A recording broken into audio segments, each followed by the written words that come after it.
Alam niyo ba, ever since nakauwi kami from Baguio, hindi pa nare-relieve yung pag-stuffy nose ko. Ang sakit pa rin dito. So, umiinom pa rin ako ng gamot and nagsisitirisin pa rin ako kasi bahing pa rin ako ng bahing. Tapos, ang ginawa ko pag uwi ko galing sa work, ayan, namitas ako ng kalamansi sa tanim namin. Ayan siya. Alam mo yung um, di tinipid pero tinamad, ganong level. Ayan, ginupit ko na muna dahil masyado na siyang malago. Marami kasing bunga na yung kalamansi namin. Kasi hindi ko mahanap yung naggugupit ng ano namin, tanim namin sa labas. So, ayun ang ginawa ko. Tapos, inom muna tayo nitong honey lemon and pomegranate tea na nabili ko from Landers. Yan. Masarap naman siya. Ito, iniinom ko na siya ngayon.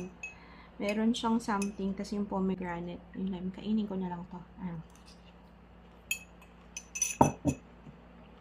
Tapos bumili din ako ng Sagada orange, tapos yung orange maliit.